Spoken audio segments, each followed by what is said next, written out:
Hi, good afternoon, everybody. So my name is Warren Leow, and I am the CEO of this marketplace called Designs.net. Before that, I used to work for the government, basically for this agency called Magic. And on this stage over here, we've got two very esteemed gentlemen, Kevin from Pixels and Patrick, who needs no introduction because he's the primary host of today's event, right? But maybe we can start with just a very brief introduction from Kevin in regards to Pixels and what it's all about. Sure. So Pixels is a multi-screen advertising tech company. The old term for us used to be an ad network. Obviously, we've evolved that business model over time. I'm actually Malaysian, but I reside in Hong Kong. I've been there about 15 years now.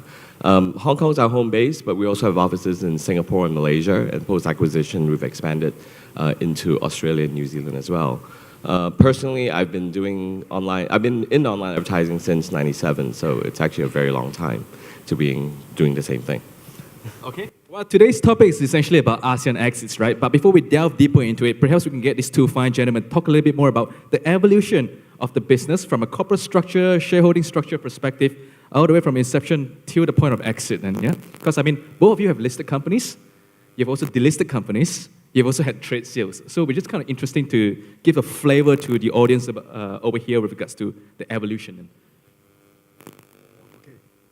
So I'm not sure everyone knows this, but actually, Kevin, I've been a huge fan of Kevin from a distance because he's actually, I think, the first internet entrepreneur in Southeast Asia to IPO an ASEAN internet company. And you floated your company on AIM in London, I think in 2006. Right. Correct. So actually, Kevin has been a real pioneer in the space. But in terms of your question, so iProperty was a company that we floated in 2007.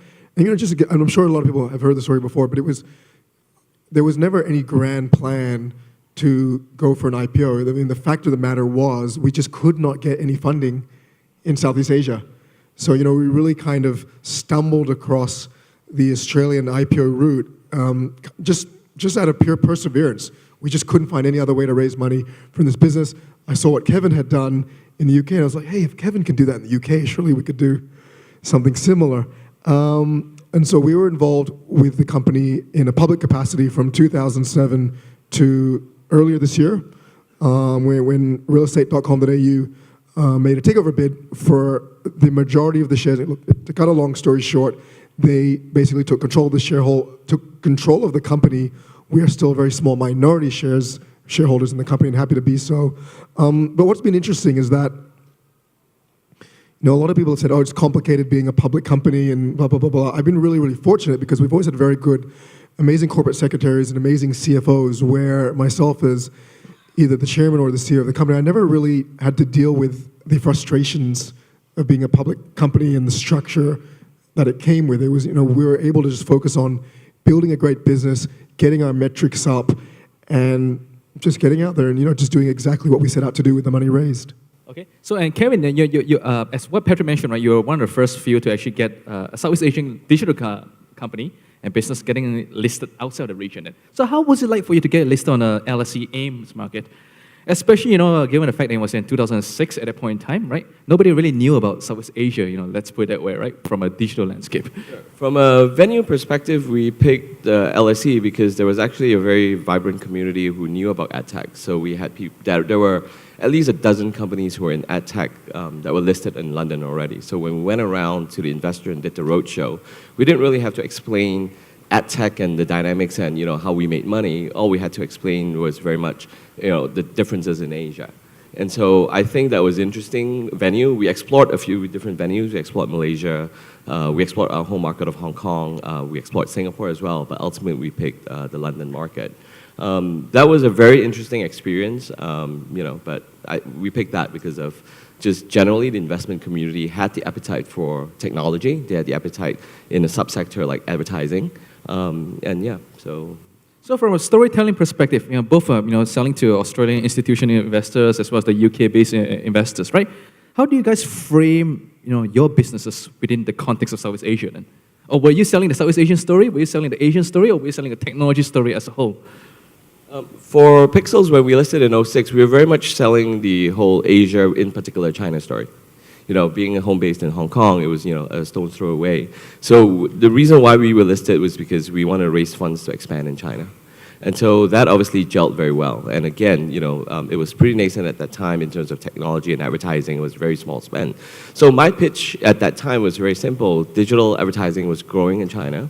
They are all obviously what today we call the BATs in China. And I didn't profess to claim that we were going to be, a very huge market share. And all we wanted was 5 to 10% market share. And that was going to be a very huge amount. So I think we kept the pitch very simple. The challenge was obviously everyone understanding Asia, China. A lot of investors asked me sort of questions about, a lot of people have got burned, eBay got out, and all that kind of stuff. So how do we mitigate all those risks in that sense? But I think the public company structure pretty much helped investors get security of that. As for you, Patrick, in terms of storytelling, yep. So, I wish I could say that we had a fancy story. Our story was just so simple. It basically was, there's a company called realestate.com.au. When it first started publicly trading, it was worth $10 million. Today, it's worth $6 billion. We said, we're literally going to build a very similar company to that in Southeast Asia. And that was the pitch, and the pitch really resonated with investors because there were a number of investors who had been part of that journey when REA went from a $10 million company to a $500 million company to a $2 billion company. Different types of investors cycle in and out depending on the size of the company. But we're very fortunate that Australia had a series of investors who had already made money in online classifieds and were willing to recycle those funds in a next generation of companies to invest in. So we were just very, very fortunate that the timing worked out really well, that companies like Seek and REA had led the way for smaller startups like us to say, hey, we're going to build something similar, but in a different geographical region of the world. And what was the biggest difficulty in terms of you, selling the whole story, as an Asian or ASEAN-based company to a bunch of investors who didn't really know that much about the region? Because you guys were trailblazing, right? You're pioneering the way. You're slashing a route through. So it might be interesting to share the insights with the audience over here. My biggest challenge was that we were too small. And while Asia had a nice story, and again, bear in mind this is 06, it had a nice story, there's the China boom and all that, they just didn't feel comfortable in terms of, Asia is not one market, it's actually multiple different markets, different jurisdictions, different legal.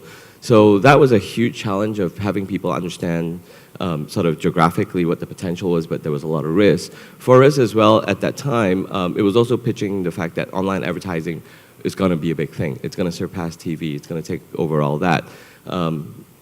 Again, back in 06, it was starting to grow, but there were no signs of TV ad spends slowing down.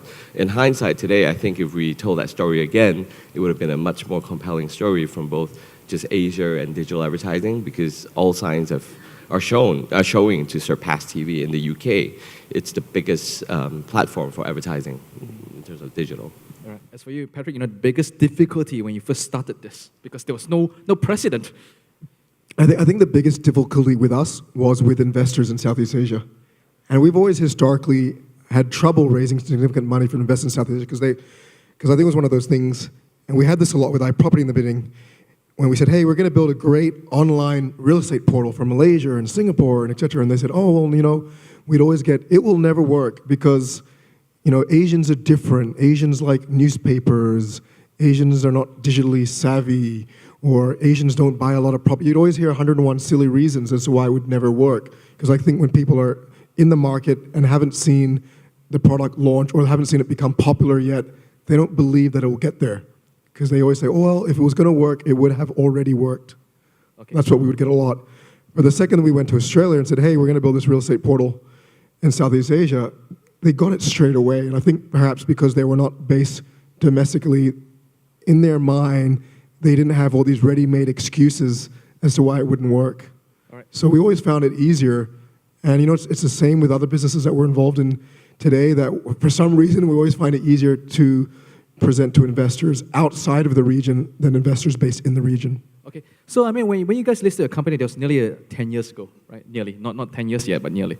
And at that point in time, you were listed, in small cap markets as well, where there's not a lot of liquidity, right? And it's a thing that was given at the point in time. In hindsight, now let's fast forward to this time and age, right?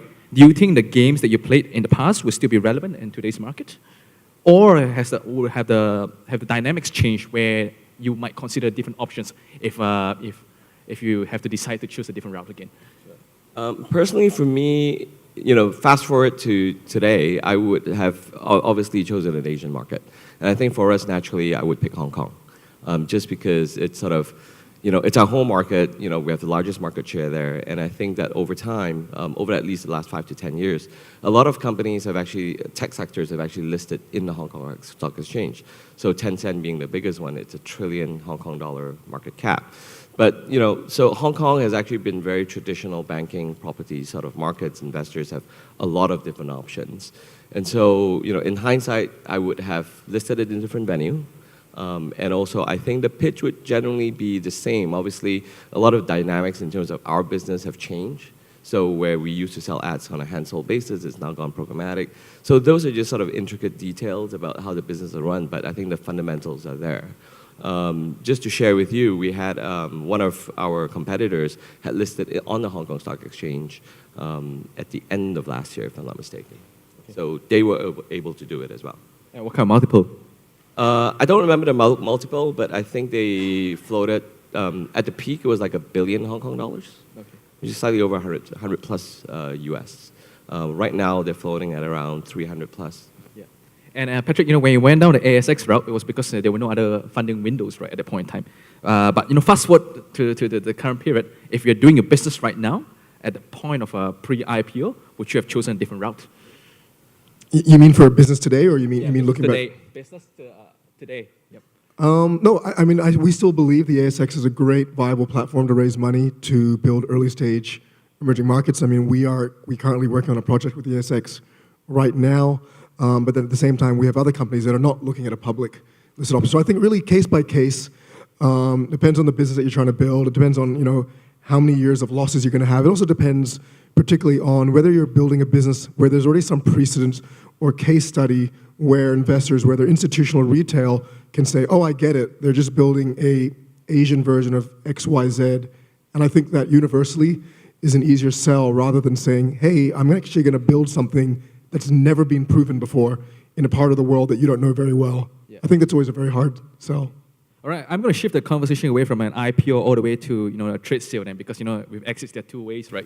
One is through the public markets, the other one is just through a clean sale straight away. Maybe you can tell us a little bit more about how you actually got the ball rolling when it came to your trade sale then.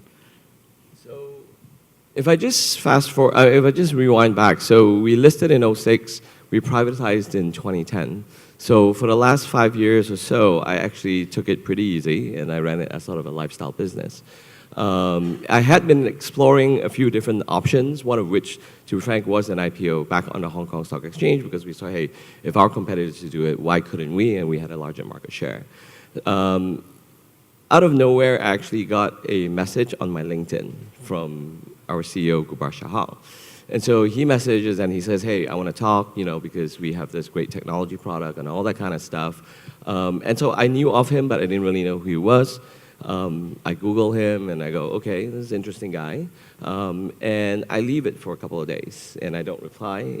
He messages back again and I said, sure, fine, we'll have a chat. So that conversation actually started off as a partnership because they had all this technology. They were, expanding. They had the US presence, European presence, and they were looking at the map and they say, where else can we go? So it actually started off as very simple, could we be a reseller? Could we use the technology? And, how do we get that platform to scale? So it pretty much started off as that. It was maybe about a 40-minute conversation. At the end of the conversation, he asked me one question, and it was, are you up for selling your business? And I says, well, sure, I'm a businessman. For the right price, I'll do it. So he ends up, he asked for some financial information. We sent it to him, and he came back with an offer. And obviously, it moved on from there. So it was a pretty quick one. It was very unexpected as well. So it was unsolicited. It was unsolicited because I was exploring a slightly different path as to what do I do. But to be frank, for the last 5 years, I was pretty comfortable. Gone at those startup days. I do play myself really well. And so I was living a decent life. And there was, some pressure to deliver profits and all that. But at the end of the day, because I was the largest shareholder, I was pretty much accountable to myself. And so, I was planning to sort of run it and run the course. in that sense. And obviously, he came and he talked to us. Okay, and Patrick, from an iProperty perspective, how did the whole exit thing come about? Was it self-incepted, or was it from external factors? Maybe you can share some insights regards to how you navigated the whole thing. So to give you guys some context, so iProperty was a publicly traded company. Catcher owned about 20%, REA owned about 20%, and other funds and investors owned the balance via the stock market. And so we were both represented on the board. So there already was a great working relationship between the two companies. And so what happened, okay, this is going to sound like a plug for this event, but at this event last year, a number of people from REA were here, and it literally was over drinks, brainstorming, saying, look, how do we take this business to another step? How do we take it to another level and realize that, look, there's so many ways that we can integrate between a great platform that they have in Australia and a great platform that we have in Southeast Asia. And if you look at, for instance, if you go to Australia and you dig deep, you find out that a lot of the property being bought in Australia is people from this part of the world, Singapore, Malaysia, Hong Kong, which were markets that we represented, and so on and so forth. So we started to realize that other than just being a casual minority shareholder in the company with some Asian exposure, there really was the possibility to get deeper and build a greater business by integrating with a bigger platform. And that's pretty much, it started with a brainstorm at this event last year and then went from there. And I think the event last year was in, August. And the transaction was finalized in about February of this year was when it was closed. So the conversation actually happened last year based on this concept of synergies, right? And potential ways to work together. But let's wind back a little bit though. How did it end up with 20% in the first place? Yeah, I don't know. I just woke up one day and found out that they bought the 20%. No. How did they? Oh my God, you're making me dig. Okay, so we had another strategic shareholder. It was a French property portal called Siloger, which is owned by a German media company called Axel Springer. They had for a very long time had a high-teen strategic stake in iProperty, and for reasons unknown to us, they wanted to sell that stake. And it just so happened at that time, I think REA, had a new strategy, had a new vision, and really wanted to start to explore building their global footprint in a more significant way. So it just so happened that this block of shares was available where you could get 17, 18, 19% of iProperty kind of within one transaction. And REA put their hand up and took the block, joined the board, and that's when we started working together.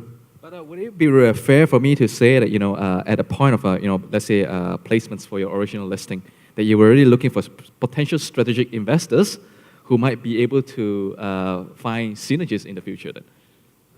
At the point of IPO or? Even before IPO, let's say in the first round of funding. I mean, I think every entrepreneur always looks for strategic investors.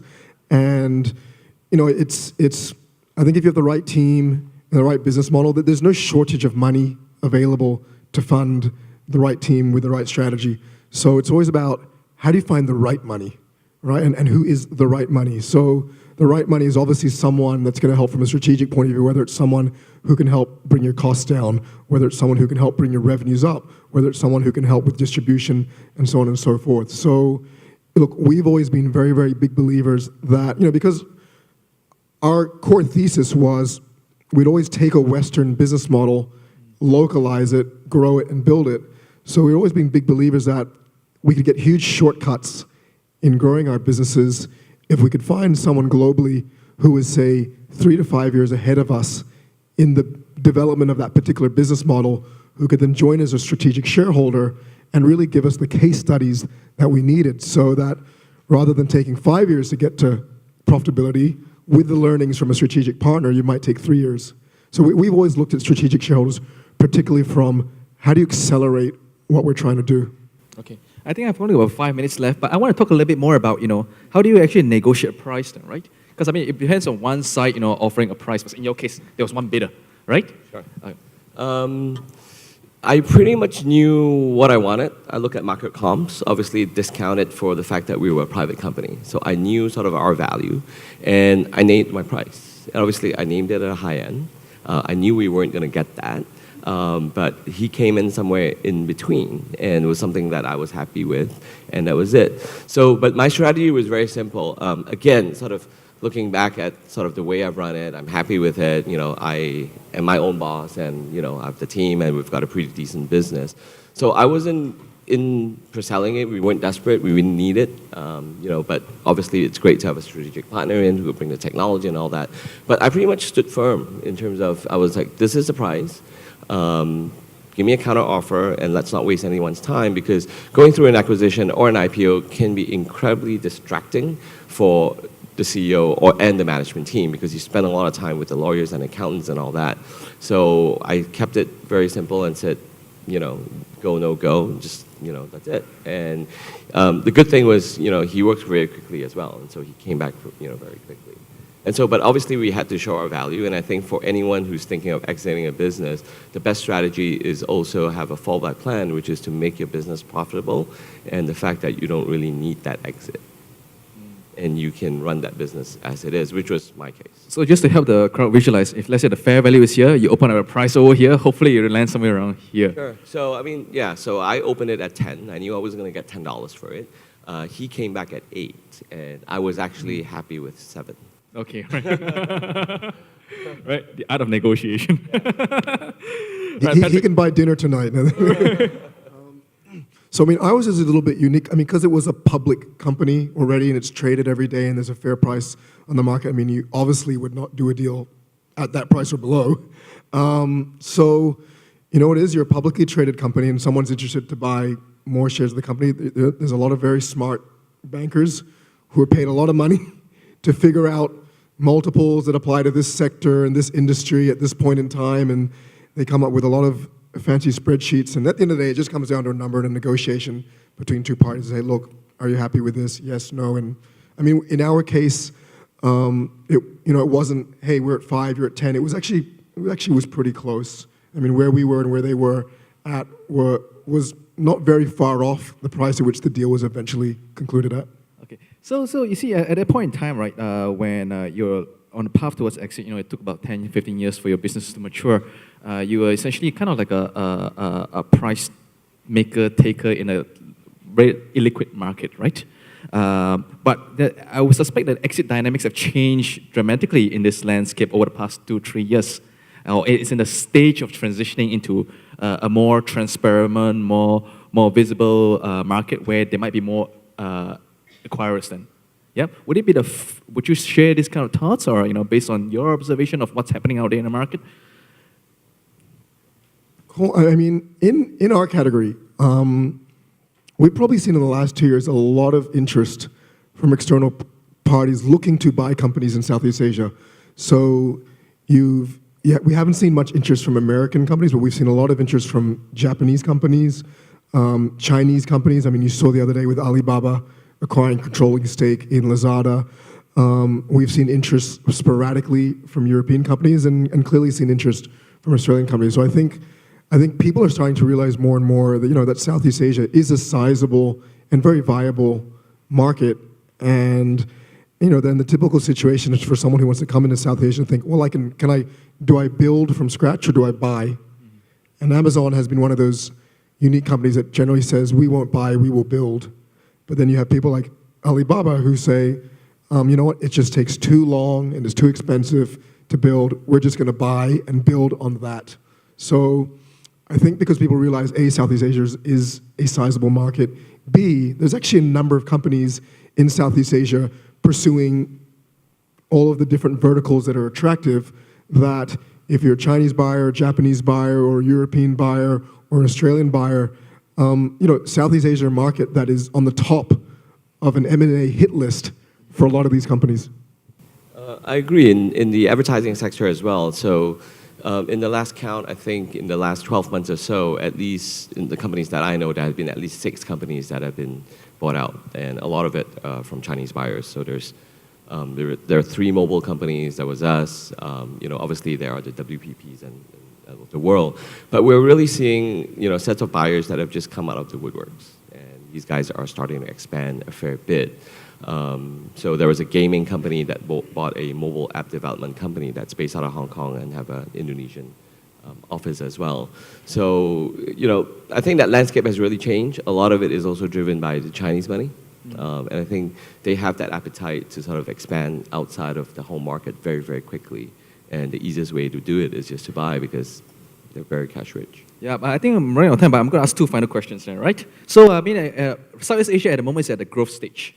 So, would you advise the startups or, those companies that are 4 or 5 years old to focus on top line or EBITDA right now, if they want to generate trade sale exit? For me, I'm a very traditional business person in that sense. I always focus on, how much you make at the end of the day. And because if we're profitable, if we're standalone, we can make it work on a standalone basis, then there are more than one options.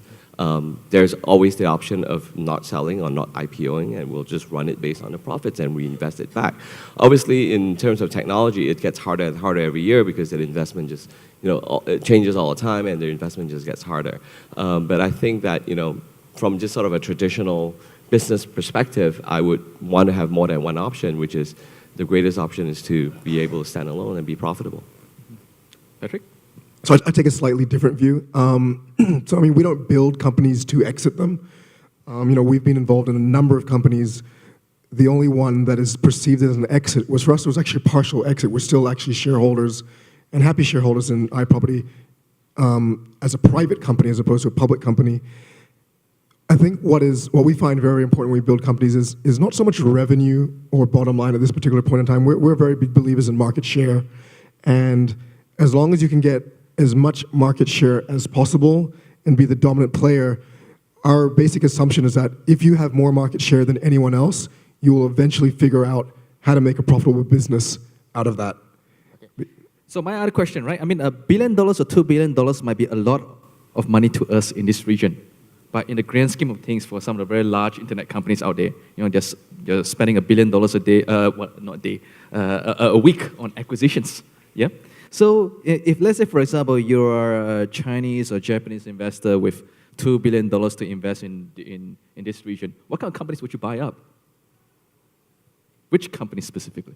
$2 billion, right? I don't, personally, I've never ever thought about that because I don't have $2 billion. Well, but this is a theoretical No, but situation. theoretically, $1 billion. Theoretically, I don't have any company names in mind, but I would look at sort of the mobile sector in terms of Payments or apps or I'm news readers. I'm a big fan of content, so I would look at sort of content plays in terms of, and very focused on mobile. $2 billion for a content player. It could be multiple. It doesn't have to be one, Okay, right. one company. But I'm a big fan of mobile because I think that's really, Asia is really driving the change in terms of consumption. People talk about IPTV and all that. The fact is, I have the TV in my pocket every single day, almost 24/7. $2 billion for iFlix then, that's your answer. Not enough. Good enough, right? What about Not you? Not enough. What about you, Patrick? $2 billion.